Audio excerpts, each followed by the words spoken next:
longtemps que vous n'êtes pas revenu? 35 ans, depuis que je suis parti en fait. Laissez-moi vous présenter notre grand écrivain, Stéphane Bellecour. Bonsoir, enchanté.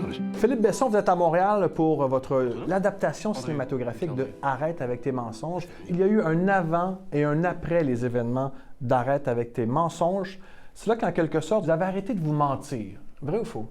Oui, c'est ça. C'est-à-dire qu'au fond, ce qui se passe en 1984, quand j'ai 17 ans, ça a fait basculer ma vie. C'est-à-dire que c'est à la fois tout bêtement la rencontre du premier amour. On pourrait se dire, bon, bah, finalement, ça arrive à tout le monde, il faut bien que ça nous arrive. Bon.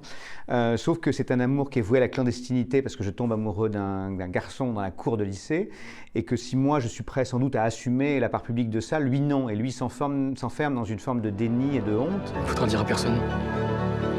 C'est dur de l'imaginer avec des potes. Qui vont précipiter la fin de cet amour et en même temps, ça va jouer sur le reste de ma vie et ça va fabriquer l'écrivain que je suis devenu. Qu'est-ce que tu fous là? Je t'ai dit que ça devait rester entre nous. Tu te rends pas compte? Toi, tu vas te barrer et moi, je resterai. Mais vous vous êtes menti longtemps parce qu'avant, vous avez fait des études en droit social.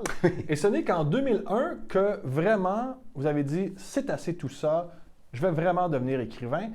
Comment vous avez fait ce choix-là? Ça n'a pas dû être facile de faire votre coming out littéraire. Ça a été très dur, vous voulez dire, parce que j'étais un enfant très discipliné, un élève sérieux qui voulait complaire à ses parents et à ses maîtres. Et donc, j'ai fait des études longues, je suis devenu juriste, tout allait très bien.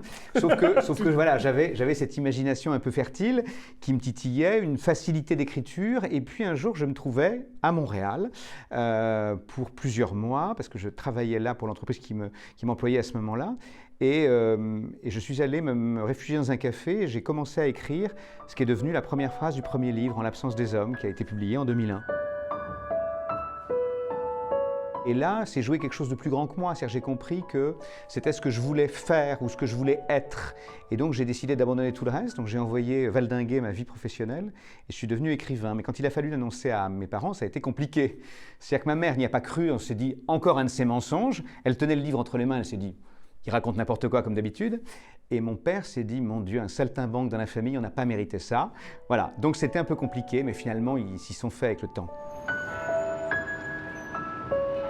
Bon, vous venez de me dire que Montréal a changé votre vie parce que c'est ici que vous avez écrit les premières phrases de votre premier livre. Oui. Quoi, Montréal, muse, source d'inspiration? En tout cas, un écrin qui a permis l'éclosion du livre. Donc moi, je suis très sensible à la géographie, je suis très sensible aux lieux. Et je pense que sans doute, ça serait passé autrement ailleurs. C'est-à-dire que c'est parce que c'était là et que c'était à ce moment-là que le livre est advenu. Dans d'autres conditions, peut-être le livre s'est arrivé plus tard ou jamais. Mais en tout cas, c'était nécessaire d'être là à ce moment-là, j'en suis sûr. Parce qu'il y avait l'idée de l'exil, être loin de ses terres, dans le décalage horaire, et en même temps d'être dans un lieu où je me sentais incroyablement bien, en sécurité. En tout cas, semble-t-il que vous avez une dette envers Montréal parce que votre livre Dîner à Montréal, c'est le 3e de votre série autobiographique en quelque sorte. Là. Donc, vous vous sentez redevable là, quand même. Là. Oui, absolument, parce que je suis revenu un jour à Montréal dans un salon et dans des librairies pour faire des rencontres. Et puis un jour, s'est pointé devant moi quelqu'un que j'avais beaucoup aimé des années avant. Et donc, on s'est livré à des retrouvailles amoureuses, donc un peu périlleuses. Et c'était encore à Montréal, comme quoi il se passe toujours des choses dans cette ville. Mais moi, en même temps, j'ai pas envie d'être dans la secte que vous dirigez. Allez-y, voilà. C'est ma fête ce soir, je pensais pas. Hein. Philippe Besson, vous êtes un habitué des grands plateaux de télévision français. Il se dit tout et n'importe quoi. Oui. Et parfois, vous avez certains coups de gueule. Oui. Alors, comment vous vivez ça, justement, à cette époque assez trouble où il semble y avoir un laisser-aller au niveau de la parole? Moi, ce qui me terrifie le plus quand je suis sur un plateau de télé ou quand je vois des choses à la télé, c'est que... alors, on dit, on ne peut plus rien dire aujourd'hui, mais si, on dit des conneries tout le temps. C'est-à-dire qu'il y a des gens qui balancent des insanités, des contre-vérités et qui ne sont jamais contredits. Donc moi, je suis terriblement inquiet de ça, de cette espèce de capacité à raconter n'importe quoi, à céder au populisme, au complotisme, aux théories les plus farfelues, et à pouvoir les exprimer au nom de la liberté d'expression. Parce que la liberté d'expression, elle s'arrête où commence le respect de tous les autres et le respect de la vérité en soi. Donc moi, ça m'inquiète beaucoup.